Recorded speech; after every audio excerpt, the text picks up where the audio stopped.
Aucun supporter sénégalais ne sera présent pour soutenir le Lion de la Teranga à la Coupe du Monde.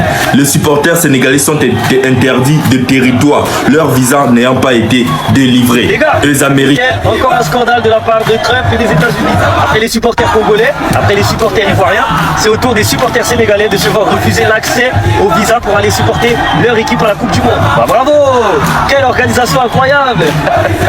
Les États-Unis refusent les visas aux Sénégalais qui ne pourront pas se rendre sur le sol américain. Hier, c'était la même chose avec les supporters ivoiriens. En fait, ils parlent clairement, ils disent je pense que la Côte d'Ivoire, Donald Trump devait laisser tout ça et au moins laisser les pays qui ont été qualifiés venir avec leurs supporters. Donc, c'est-à-dire, vous imaginez une nation qui s'en va jouer et il n'y a pas de supporters. Ça décourage. Souvent, le fait d'avoir des supporters, ça motive cette nation-là, ça motive ces joueurs-là à jouer. 500 supporters, visa refusé. La Côte d'Ivoire va participer à une Coupe du Monde, la plus pire de tous les temps, où il n'y a pas de supporters. Est-ce que vous vous rendez compte? Je viens d'abord passer cette vidéo pour vous demander de ne pas la dépasser. Même les Ivoiriens, ils sont sanctionnés pour cette Coupe du Monde, les gars. Franchement, je comprends pas.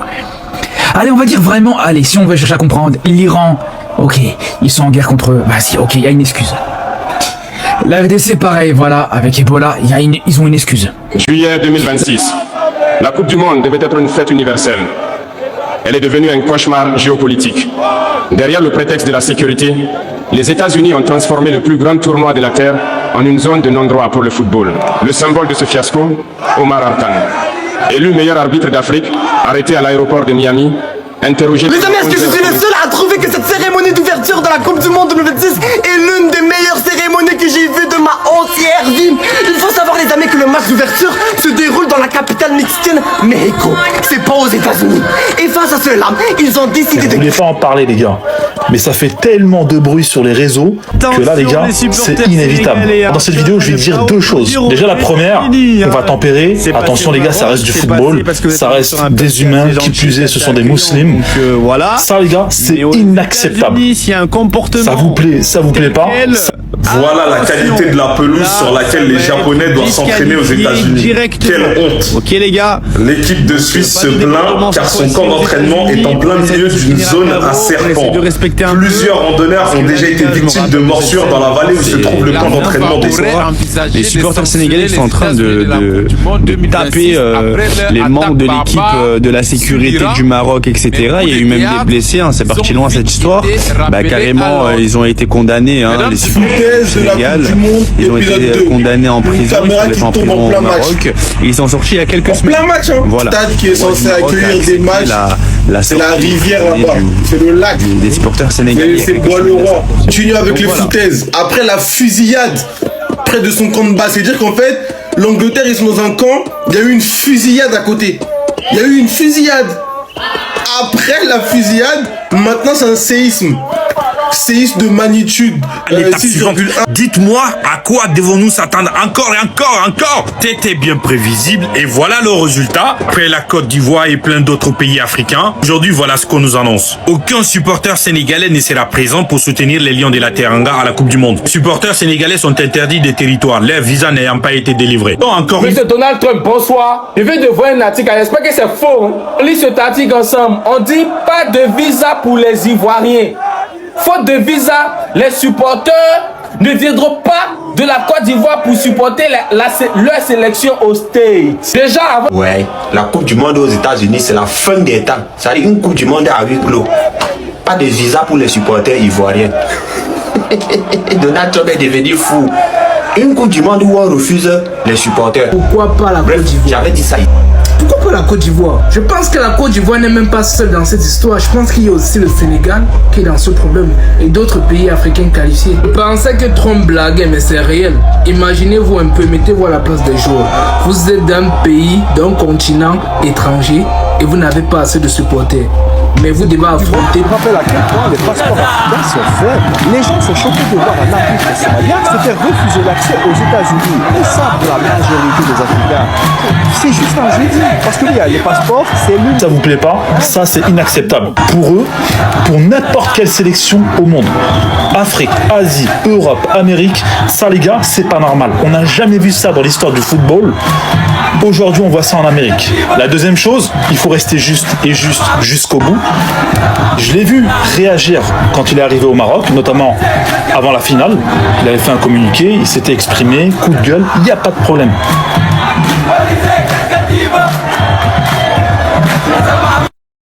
Il y a des images que l'on ne peut pas effacer, des images qui brûlent, des images qui disent plus de choses sur le monde dans lequel nous vivons que n'importe quel discours diplomatique, n'importe quelle conférence de presse, n'importe quel communiqué officiel.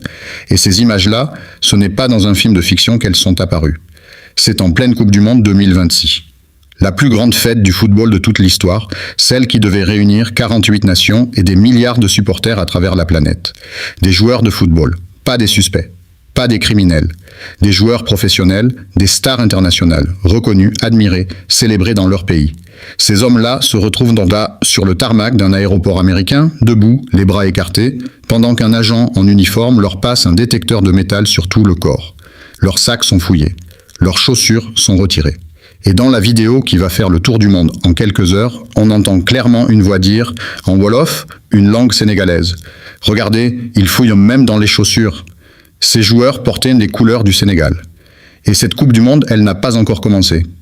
Ce qui se passe autour du Mondial 2026 aux États-Unis, au Canada et au Mexique est en train de réécrire l'histoire des grandes compétitions sportives internationales. Pas pour les bonnes raisons. Parce qu'il ne s'agit plus seulement de football. Il s'agit de qui a le droit d'entrer. Il s'agit de qui est considéré comme une menace. Il s'agit de 2 poids et 2 mesures appliquées en pleine lumière, sous les yeux du monde entier, avec la bénédiction silencieuse d'une organisation internationale qui prétend représenter l'universalité du sport. Mais avant d'aller plus loin, il faut revenir sur ce qui a mis le feu aux poudres. Le 8 juin, une vidéo circule massivement sur les réseaux sociaux. On y voit les joueurs sénégalais sur le tarmac, soumis à des contrôles poussés. L'image est saisissante. Elle provoque une vague d'indignation immédiate. Des milliers d'internautes dénoncent une humiliation. Des personnalités politiques prennent la parole. Un député français parle d'un racisme décomplexé et assumé au cœur même de la compétition. La Fédération sénégalaise de football publie rapidement un communiqué.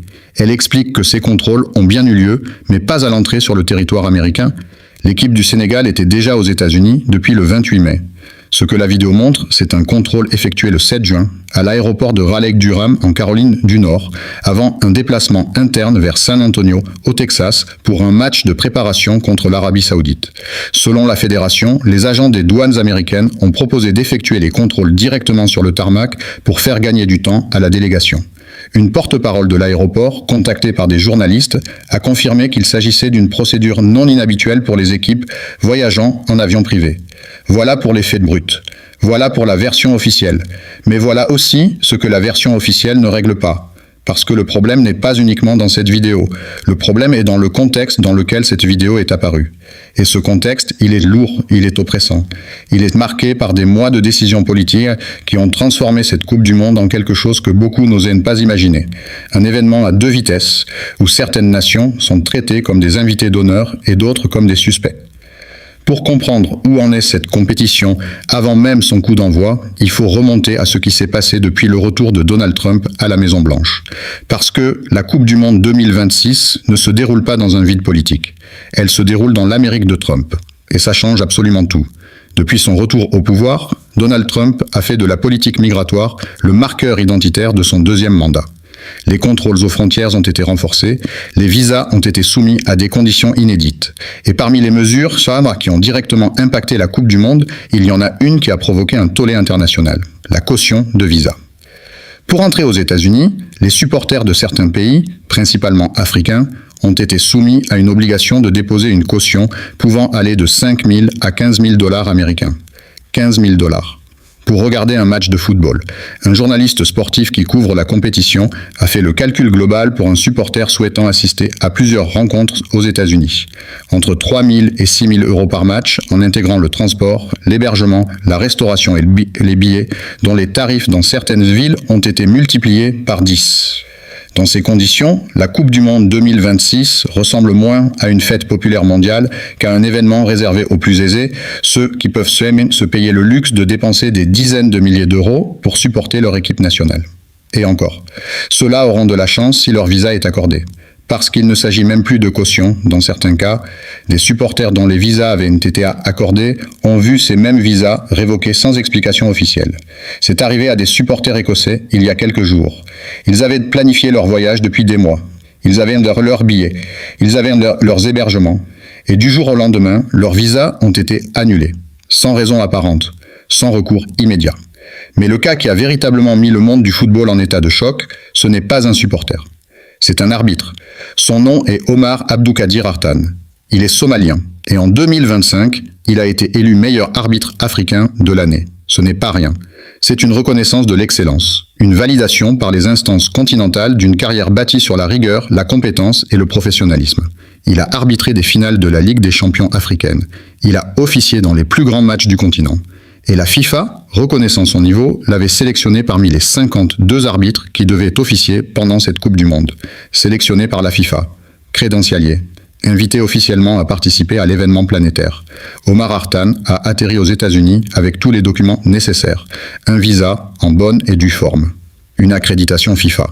Et pourtant, il a été retenu 11 heures sur le tarmac. 11 heures d'interrogatoire.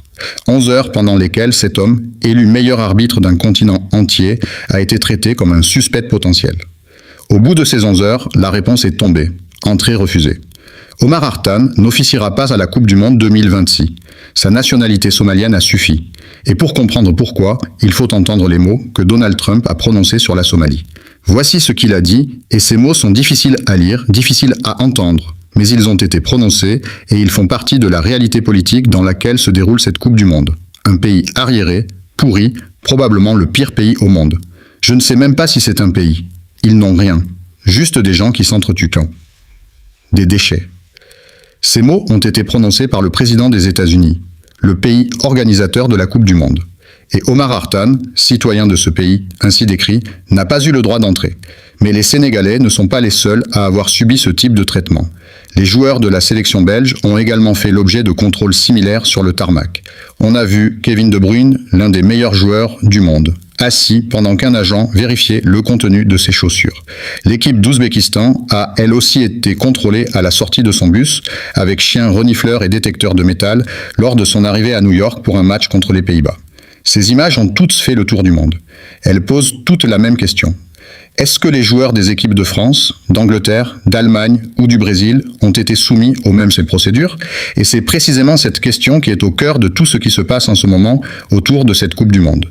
Parce que si la réponse est non, alors ce n'est plus une question de protocole de sécurité, c'est une question de traitement différencié, de discrimination, de 2 poids et 2 mesures appliquées publiquement en 2026 dans le cadre de l'événement sportif le plus regardé de la planète. Et là, il est impossible de ne pas parler du cas iranien. L'Iran est qualifié pour cette Coupe du Monde. L'équipe nationale a obtenu son billet de la même manière que toutes les autres. Sur le terrain, dans les stades, par les buts marqués, les matchs gagnés, le talent de ses joueurs. Mais les Iraniens ont appris que même la qualification sportive ne suffit pas à leur garantir un traitement équitable. Les joueurs iraniens et leur staff jouent leurs 3 matchs de groupe aux États-Unis. Mais ils ne peuvent pas rester sur le territoire américain. Ils logent au Mexique. Ils obtiennent un visa uniquement pour le jour du match. Ils doivent arriver le matin du match, sans pouvoir reconnaître le terrain la veille, comme le protocole international l'exige normalement, et ils doivent repartir au Mexique immédiatement après le coup de sifflet final. Comme si leur présence sur le sol américain était une menace qui devait être contenue, minutée, surveillée. Et plusieurs membres du staff iranien n'avaient toujours pas reçu leur visa à quelques jours du début de la compétition. Au photographe officiel de l'équipe d'Irak, l'entrée sur le territoire américain a été refusée. Ayman Hussein, l'attaquant vedette de l'équipe nationale irakienne, a lui été retenu plus de 7 heures pour interrogatoire par les services des douanes américaines. 7 heures pour un joueur de football, pour un homme qui venait disputer un tournoi sportif. Voilà dans quelle atmosphère s'ouvre cette Coupe du Monde. Et pendant ce temps, la FIFA observe. La FIFA communique. La FIFA essaie de gérer. Lors d'une conférence de presse récente, Gianni Infantino, le président de la FIFA, a admis pour la première fois quelque chose d'extraordinaire dans la bouche du dirigeant de l'organisation la plus puissante du football mondial. La FIFA ne contrôle pas tout dans cet événement. Il ne contrôle pas tout. C'est une phrase courte. Mais elle dit tout sur l'état des rapports de force entre l'Organisation internationale du football et l'administration du pays hôte.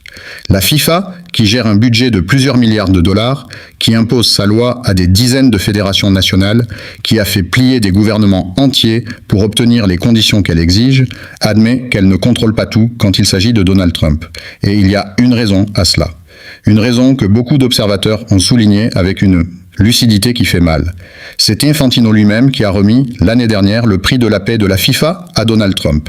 Infantino, qui se comporte en homme d'État plus qu'en simple dirigeant sportif, qui se voit comme un artisan de la paix mondiale, a choisi de décerner cette récompense au président américain. Il s'est pavané à la Maison-Blanche. Il a entretenu cette relation avec soin, avec calcul, avec l'idée que cette proximité lui donnerait un levier d'influence. Et ce levier existe, parfois. C'est Infantino qui a œuvré pour que les cautions de visa imposées à 5 pays africains soient finalement retirées pour les supporters ayant obtenu leur FIFA Pass avant le 15 avril. C'est Infantino qui a obtenu de Trump que l'Iran soit autorisé à participer, alors que le président américain avait initialement déclaré ne pas vouloir voir l'équipe iranienne sur le sol américain. Trump avait dit « Si Gianni l'a dit, c'est bon, l'Iran sera là ». Mais ce même Infantino n'a pas pu, ou n'a pas voulu, empêcher que le meilleur arbitre africain soit refoulé à la frontière. Il n'a pas pu empêcher que des supporters voient leur visa révoqué. Il n'a pas pu imposer un traitement équitable pour toutes les délégations. Et pendant que tout cela se passe, une question brûle, insistante, gênante, que beaucoup refusent de poser à voix haute. Où sont les voix indignées qui avaient fait trembler les médias internationaux en 2022 ? Parce que la Coupe du Monde au Qatar, il y a 4 ans, avait déclenché un flot d'indignation sans précédent dans les médias occidentaux. On parlait des droits des travailleurs migrants. On parlait des conditions de travail dans les stades. On parlait de discrimination envers les communautés LGBT. Des joueurs européens avaient voulu porter des brassards arc-en-ciel. La FIFA avait refusé. Et là, des ministres avaient porté ces brassards en tribune, des journalistes avaient écrit des colonnes entières, des footballeurs avaient posé leurs mains devant leur bouche en signe de protestation. Où sont ces mêmes journalistes aujourd'hui? Où sont ces mêmes ministres?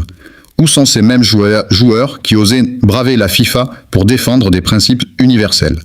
Un journaliste sportif français a eu le courage de dire ce que beaucoup pensent tout bas. Il est difficile, voire impossible, de parler de la fête du sport dans ce contexte. Et il a posé une question qui résonne. Pourquoi les appels au boycott sont-ils si rares cette année? Pourquoi les moralisateurs d'il y a 4 ans se taisent-ils aujourd'hui? Il a lui-même proposé une réponse. Parce que s'attaquer aux États-Unis, mettre sa main sur sa bouche dans un stade américain, porter un brassard protestataire à New York à côté de Trump, c'est un risque politique énorme dont les conséquences seraient lourdes. Le Qatar était une cible facile parce qu'il n'y avait pas de vrais risques, pas de vraies conséquences. C'est ce qu'on appelle le courage à géométrie variable. Cette observation en rappelle une autre, formulée non pas par un analyste politique ou un journaliste, mais par un homme qui a incarné mieux que quiconque dans l'histoire sportive du XXe siècle le refus de se soumettre à l'injustice face à la puissance américaine elle-même. Un homme qui, au sommet de sa gloire, de son talent, de sa richesse et de sa célébrité, a dit non. Non à la première puissance mondiale. Non à l'armée américaine qui lui demandait d'aller faire la guerre au Vietnam. Cet homme s'appelait Muhammad Ali. Et l'histoire de ce qu'il a subi pour avoir dit ce non, pour avoir refusé de passer pour ce qu'il n'était pas, pour avoir préféré perdre son titre, sa fortune et sa liberté plutôt que de trahir ses convictions, cette histoire-là a quelque chose à nous dire sur ce qui se passe aujourd'hui autour de cette Coupe du Monde. Ali était au sommet, champion du monde des poids lourds, l'homme le plus célèbre de la planète peut-être. Sa victoire sur Sonny Liston avait stupéfié le monde. Son charisme débordait des rings pour envahir l'espace public américain et mondial. Il avait de l'argent. Il avait de la gloire. Il avait tout ce que le système américain peut donner à un homme né dans le mauvais quartier, avec la mauvaise couleur de peau, dans un pays où la ségrégation était encore une réalité légale il n'y avait pas si longtemps. Et ce système lui a demandé de servir, de prendre les armes, d'aller au Vietnam. Ali a dit non. Non. Et ce n'était pas un non silencieux. Ce n'était pas un non murmuré dans un couloir, espérant que personne n'entende. C'était un non public, assumé, tonitruant. Un non qui a traversé les frontières et les décennies. Un non qui lui a coûté ce qu'il avait de plus précieux. Pourquoi je n'irai pas à 15 000 kilomètres d'ici collaborer à l'assassinat d'un peuple qui ne m'a jamais traité de cette façon? A-t-il dit. Pas les Viet Cong, pas les Chinois, pas les Japonais. Vous êtes mon adversaire, vous qui refusez de me donner mes droits ici, en Amérique. Ces mots ont été prononcés il y a 60 ans. Et ils sonnent aujourd'hui avec une modernité troublante. Parce que ce que ces joueurs sénégalais, ces arbitres somaliens, ces photographes irakiens, ces joueurs iraniens ont vécu sur les tarmacs américains, dans les salles d'interrogatoire des aéroports, dans l'impossibilité de dormir dans le même pays que celui où ils jouent leur Coupe du Monde. C'est une forme de ce même refus de l'égalité que Muhammad Ali avait combattu. Ils sont là pour jouer au football. Pas pour être traités en suspect, pas pour être soumis à des heures d'interrogatoire, pas pour voir leur arbitre refoulé parce qu'il a le mauvais passeport. Et la question qui reste en suspens, celle qui empoisonne cette Coupe du Monde avant même son premier match officiel, c'est celle-ci. Dans quel monde est-on en train de se battre et qui, vraiment, a le courage de le dire à voix haute? Les joueurs allemands avaient mis leurs mains devant la bouche au Qatar. Un geste silencieux dans un pays qui n'avait pas la puissance des États-Unis. Aujourd'hui, face à Washington, face à Trump, face à une administration qui revendique ouvertement sa politique de la peur, personne ne met plus sa main devant sa bouche. Personne ne se lève. Personne ne parle. Il faut avoir le manche, comme aurait dit Tony Montana dans Scarface. Il faut avoir ce pouvoir-là, cette liberté intérieure que rien ne peut acheter ni révoquer pour résister à ce qui est plus grand que soi. Muhammad Ali l'avait, et il l'a payé au prix fort. Son titre lui a été retiré de façon injuste, il a été interdit de boxer pendant 3 ans et demi, entre ses 25 et ses 28 ans, au sommet absolu de sa forme physique. Des amendes énormes, un isolement social, la mécanique implacable d'un État qui lui a tout pris pour avoir dit non. Mais il n'a jamais courbé l'échine. Ce que vit cette Coupe du Monde en dit autant sur le sport que sur la politique, sur les rapports de force, sur les hypocrisies institutionnelles et sur la valeur réelle des principes qu'on prétend défendre quand cela ne coûte rien. Et cette histoire n'est pas terminée. Elle vient à peine de commencer. Parce qu'il y a encore des choses que vous ne savez pas. Des choses que ni la FIFA, ni les médias officiels, ni les communiqués diplomatiques ne vous ont encore dites clairement. Des choses sur ce que cette Coupe du Monde va vraiment produire comme héritage. Des choses sur ce qui attend les équipes africaines sur les pelouses américaines. Après tout ce qu'elles ont déjà subi avant même d'y mettre les pieds. Ce que vous avez entendu jusqu'ici, c'est l'entrée en matière. C'est le début d'une histoire beaucoup plus profonde, beaucoup plus complexe et beaucoup plus révélatrice de ce que nous sommes collectivement en train de laisser s'installer. La suite, elle est plus sombre encore. Et elle commence exactement là où nous nous sommes arrêtés. Il y a une phrase que Muhammad Ali a prononcée un jour et qui mérite d'être répétée, pas pour faire de la littérature, mais parce qu'elle décrit avec une précision troublante ce qui se joue autour de cette Coupe du Monde 2026. Il a dit: personne ne pourra jamais m'obliger à être ce que je ne veux pas être, et je n'ai absolument pas peur d'être ce que je suis. Cette phrase, aucun dirigeant de la FIFA ne l'a prononcée, aucun joueur européen ne l'a prononcée, aucun ministre occidental n'a trouvé la force de la prononcer en regardant les images des joueurs sénégalais fouillés sur un tarmac ou en lisant le communiqué de la FIFA confirmant qu'Omar Hartan, meilleur arbitre africain de l'année, ne pourrait pas officier à ce mondial parce que sa nationalité somalienne le rendait indésirable aux yeux du gouvernement du pays organisateur. Alors parlons de ce que personne ne veut vraiment dire. Ce mondial 2026 n'est pas seulement une compétition de football, c'est un révélateur, un test grandeur nature de la solidarité internationale, de la cohérence des institutions sportives mondiales et du courage réel des acteurs du football planétaire. Et ce test, jusqu'à présent, est en train d'être raté. Magistralement. Revenons aux faits. La FIFA avait promis, lors de l'attribution de ce mondial aux États-Unis, au Canada et au Mexique, un événement d'une inclusivité sans précédent dans l'histoire des compétitions internationales. 10 équipes africaines qualifiées. Une représentation continentale historique. Un message fort sur l'universalité du football. La promesse que cette Coupe du Monde serait, selon les mots mêmes de la FIFA, la plus ouverte jamais organisée. 10 équipes africaines. C'est la première fois dans l'histoire. Et ces 10 équipes arrivent sur le sol américain dans quelle atmosphère? Leurs supporters font face à des cautions de visa de 15 000 $. Leur meilleur arbitre du continent ne peut pas entrer sur le territoire. Des joueurs sont fouillés comme s'ils transportaient des marchandises illicites dans leurs chaussures. Des membres de staff et des photographes officiels de délégations qualifiées se voient refuser l'entrée. C'est cela, l'inclusivité historique promise. Et il y a quelque chose de profondément révélateur dans la manière dont cette situation est gérée, ou plutôt n'est pas gérée, par les instances concernées. La Confédération africaine de football, la CAF, est, selon les observateurs les mieux informés, dans un état d'impuissance totale. Elle n'a pas de lien direct avec l'administration Trump. Elle n'a pas les leviers nécessaires pour forcer des ajustements. Ces déclarations, quand elle en fait, restent dans le registre de la déploration polie. Elle ne dispose d'aucun accès au niveau de décision où les choses pourraient réellement changer. Et la FIFA? La FIFA a un accès. Infantino a cet accès, il l'a prouvé sur certains dossiers.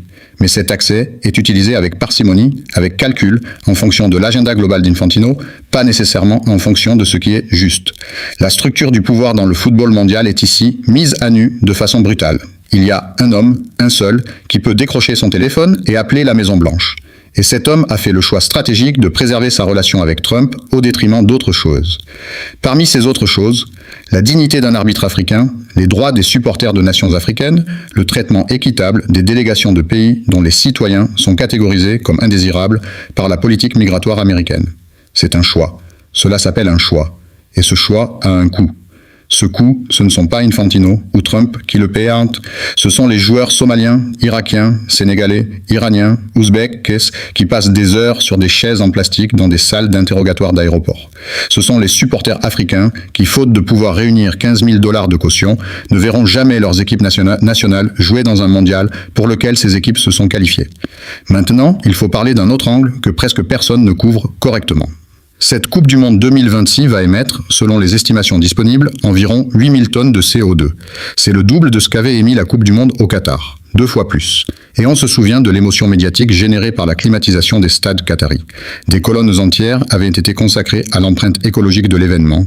Des personnalités avaient demandé qu'on revoie les ambitions climatiques du sport mondial. 2 fois plus de CO2 cette année.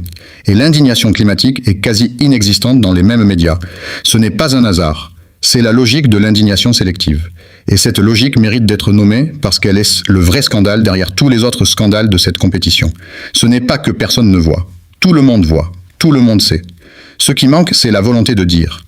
La volonté de prendre le risque de critiquer celui qui peut réellement nuire à votre carrière, à votre financement, à vos accès, à vos autorisations. Critiquer le Qatar était sans risque pour un journaliste européen ou américain. Critiquer l'administration Trump, dans le contexte actuel, c'est prendre le risque d'être mis sur liste noire, d'être privé d'accréditation, d'alimenter des tensions diplomatiques qui peuvent avoir des répercussions bien au-delà du monde du sport. Alors, on se tait, on relativise, on explique que les contrôles de sécurité sont normaux, on publie les communiqués officiels des fédérations, on passe à la suite. Mais l'histoire ne passe pas à la suite aussi facilement. Et c'est là qu'intervient une dimension que les analyses purement politiques ou sportives n'atteignent pas toujours, la dimension humaine. Celle des individus réels, pas des nations, pas des délégations, pas des statistiques, mais des êtres humains qui ont donné des années de leur vie à un sport, qui ont gravi une montagne d'obstacles pour en arriver là, et qui se retrouvent réduits à leur passeport, à leur origine, à leur nationalité, comme unique critère d'évaluation de leur droit à exister dans cet espace. Pensez à Omar Hartin. 11 heures sur un tarmac. 11 heures. Pas parce qu'il avait fait quoi que ce soit de répréhensible. Pas parce qu'il y avait le moindre élément concret le désignant comme une menace. Mais parce qu'il est né en Somalie. Et que la Somalie est, selon les termes du président du pays, qu'il allait visiter dans le cadre d'un événement officiel. Un pays de déchets. Comment appelle-t-on cela? Comment l'appelle-t-on quand on retire un titre à un homme? Non pas à cause de ce qu'il a fait, mais à cause de ce qu'il est. Muhammad Ali avait répondu à cette question il y a 60 ans. Pas avec des discours abstraits, avec sa vie. Quand l'armée américaine lui a signifié qu'il devait partir au Vietnam, Ali n'a pas demandé de délai. Il n'a pas cherché un arrangement discret. Il a regardé ceux qui lui faisaient une face et il a dit « Vous me demandez de combattre pour vous, mais vous ne faites rien pour moi ici, en Amérique. Rien pour mes droits, rien pour ma dignité. Si je dois mourir, je mourrai ici en me battant pour ce en quoi je crois. C'est vous mon adversaire, pas les Viet Cong. » Ces mots lui ont coûté son titre. Ils lui ont coûté 3 ans et demi de sa vie, les meilleures années d'un boxeur, celles entre 25 et 28 ans, pendant lesquelles un athlète est à son sommet absolu. Ils lui ont coûté ses revenus, sa notoriété, ses connexions sociales. Le monde s'est détourné de lui.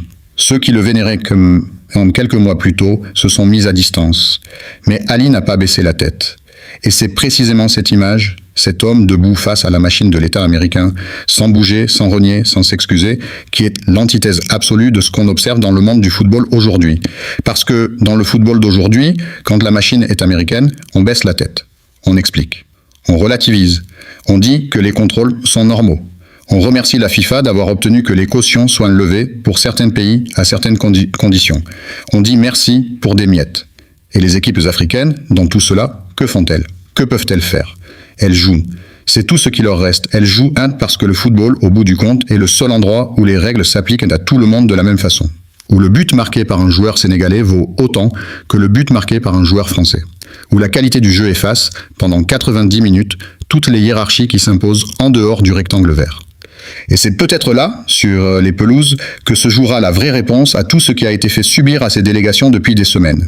Pas dans les communiqués, pas dans les conférences de presse, sur le terrain, avec un ballon, Parce que le football a cette vertu, rare et précieuse. Il donne aux humiliés la possibilité de répondre là où ça fait vraiment mal dans les résultats. Et si les équipes africaines, le Sénégal, le Maroc, le Nigeria, le Cameroun, l'Égypte, toutes ces nations qui ont subi des humiliations symboliques avant même d'entrer dans un stade, si ces équipes réussissent à aller loin dans cette compétition, alors cette Coupe du Monde aura une dimension politique et symbolique que personne n'aura anticipée. La vengeance la plus noble, comme l'a dit Marc Aurèle, l'empereur romain, c'est d'être meilleur que son adversaire. Pas de descendre à son niveau, pas de se laisser consumer par la haine ou le ressentiment, mais de se lever, de travailler, de construire et d'être tellement meilleur que l'injustice devienne elle-même la preuve de la grandeur de celui qu'on a tenté d'écraser. Ali l'a fait. Après 3 ans et demi d'interdiction, après que tout le monde l'avait enterré, après que le gouvernement américain avait cru avoir brisé cet homme, Muhammad Ali est remonté sur le ring. Il a récupéré son titre de champion du monde. Il est allé chercher ce qui lui avait été arraché. Et il l'a fait avec une grâce, une puissance, une majesté qui ont rendu sa victoire encore plus grande que si l'injustice n'avait pas eu lieu. Ce n'est pas de la naïveté, ce n'est pas de la sagesse de circonstance, c'est une stratégie de résistance. La seule qui fonctionne vraiment quand on n'a pas les moyens de la confrontation directe. Maintenant, regardons aussi ce que cette Coupe du Monde dit de nous, collectivement. Pas des politiques, pas des institutions. Nous, les spectateurs. Nous qui regardons les matchs depuis nos salons, depuis nos cafés, depuis nos téléphones. Nous qui choisissons chaque jour les contenus que nous consommons, les récits que nous validons, les indignations que nous décidons d'amplifier ou d'ignorer. Est-ce que nous sommes capables de regarder cette Coupe du Monde en gardant les yeux ouverts sur ce qui se passe en dehors des pelouses? Est-ce que nous sommes capables de profiter des matchs tout en refusant d'être anesthésiés par le spectacle sportif au point d'oublier le contexte dans lequel il se déroule? Un journaliste sportif a avoué, avec une honnêteté rare, qu'il avait du mal à entrer dans la fête parce que la conscience de tout ce qui se passe autour gâchait sa capacité à se laisser porter par le jeu. Ce n'est pas de la mauvaise volonté, c'est de la cohérence. Et cette cohérence, elle nous appartient à tous. Cette Coupe du Monde sera suivie par des milliards de personnes. Les stades seront pleins, du moins de ceux qui peuvent se permettre d'y aller. Les droits télévisés généreront des milliards de dollars. Les sponsors afficheront leur logo. Les joueurs feront leur travail avec talent et engagement. Et quelque part, dans tout ça, la réalité d'Omar Hartan, retenu 11 heures sur un tarmac, sera diluée dans le flot d'images, de buts, de célébrations, de statistiques. C'est le rôle que le spectacle sportif joue parfois dans le monde, celui d'un anesthésiant, d'un formidable outil de distraction qui nous fait regarder ailleurs quand l'essentiel se joue. Mais pas aujourd'hui, pas ici. Parce que la vérité sur cette Coupe du Monde 2026, c'est qu'elle nous oblige à choisir. Elle nous oblige à décider si nous voulons être les spectateurs passifs d'un événement dont nous refusons de voir les coulisses, ou si nous avons la lucidité et le courage de regarder l'ensemble du tableau. Et le tableau est complexe. Il est contradictoire. Il contient à la fois la beauté du jeu et la laideur de ce qui l'entoure. Il contient à la fois l'histoire incroyable de Curaçao, pays de 160 000 habitants qui participe pour la première fois de son histoire à une Coupe du Monde, et l'histoire d'Omar Hartan qui ne pourra pas arbitrer ce même mondial. Il contient à la fois la fierté des 10 nations africaines qualifiées et l'humiliation que certaines d'entre elles ont subie avant même d'entrer dans un stade. Ces deux réalités coexistent, et les ignorer, c'est se mentir à soi-même. Il y a un détail que peu de gens connaissent sur l'histoire d'Ali, un détail qui éclaire quelque chose d'important sur ce que signifie vraiment tenir debout face à une injustice. Quand Ali a été condamné, quand son titre lui a été retiré, quand il a été privé de sa licence pour boxer, certains de ses proches lui ont conseillé de trouver un arrangement, de faire profil bas, de laisser passer la tempête, de ne pas se battre contre un ennemi aussi puissant que le gouvernement américain. Ali leur a répondu quelque chose de simple. Il a dit « Vous voulez que je me batte contre des hommes dans un ring, mais vous me demandez de ne pas me battre pour mes propres principes dans la vie réelle. Ce serait là mon plus grand combat perdu. » Son plus grand combat perdu aurait été de se soumettre. Pas de perdre un match, pas de perdre un titre, de se soumettre. Et c'est cette leçon-là qui reste au-delà des victoires et des défaites sportives, au-delà des points de classement et des statistiques. Elle reste parce qu'elle dit quelque chose d'universel sur la dignité humaine, sur ce qu'on doit à soi-même, sur la différence entre subir et choisir de subir. Omar Hartan n'a pas choisi ce qui lui est arrivé. Les joueurs sénégalais fouillés sur ce tarmac n'ont pas choisi d'être là. Les supporters africains, qui ne peuvent pas verser 15 000 $ de caution, n'ont pas choisi leur nationalité. Ce qui leur est arrivé leur a été fait. C'est différent. Mais ce que nous faisons de cette réalité, en tant que spectateurs, en tant qu'observateurs, en tant que personnes qui ont une voix et peuvent choisir d'en faire usage, ça, c'est notre choix.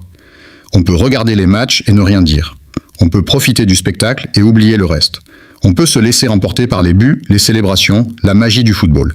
Et personne ne pourrait vraiment nous en blâmer, parce que le football est beau et que la beauté a le pouvoir de suspendre momentanément le monde.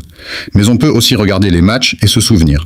Se souvenir qu'avant de fouler ces pelouses américaines, certains de ses joueurs et de ses accompagnateurs ont traversé des heures d'humiliation. Se souvenir qu'il y a un arbitre qui regarde cette Coupe du Monde depuis chez lui, alors qu'il aurait dû en être l'un des acteurs. Se souvenir que des milliers de supporters africains regardent ces mêmes matchs depuis leur salon parce qu'une barrière financière et administrative les en a écartés. Cette mémoire-là, elle ne gâche pas le football. Elle lui donne une épaisseur supplémentaire. Elle lui rend sa vraie dimension humaine. Et c'est pour cela que cette Coupe du Monde, aussi controversée soit-elle, aussi lourde de contradictions qu'elle soit, mérite d'être suivie. Pas avec la naïveté béate de ceux qui refusent de voir. Pas avec le cynisme paralysant de ceux qui n'arrivent plus à s'y intéresser, mais avec une conscience aiguë de ce qui est en jeu, sur les pelouses et en dehors. Parce qu'au bout du compte, c'est ce que le sport a de plus précieux, sa capacité à être à la fois trivial et profond, à être à la fois un jeu et un révélateur de ce que nous sommes, à nous donner pendant quelques semaines un miroir dans lequel nous voyons non seulement les équipes et les résultats, mais nous-mêmes, nos valeurs, nos choix, nos silences. Cette Coupe du Monde est là, elle a démarré. Et elle va nous montrer beaucoup de choses. Certaines seront belles, certaines seront douloureuses, certaines confirmeront ce que nous craignons. Et peut-être, si les équipes qui ont tout approuvé décident d'être à la hauteur de Mohamed Ali sur le rectangle vert, certaines nous surprendront. Mais pour voir tout cela, il faut garder les yeux ouverts, et les deux yeux. Pas seulement celui qui regarde le ballon. Et si vous vous êtes reconnu dans ce que vous venez d'entendre, si cette analyse a touché quelque chose en vous, alors vous savez ce que vous avez à faire. Partager, commenter, débattre. Parce que les questions que cette Coupe du Monde pose ne méritent pas de rester sans réponse. Et parce que votre voix, aussi petite qu'elle vous semble, est précisément le type de pouvoir que ni un stade, ni un sponsor, ni une administration ne peut vous retirer. Vous avez ce pouvoir-là. Utilisez-le.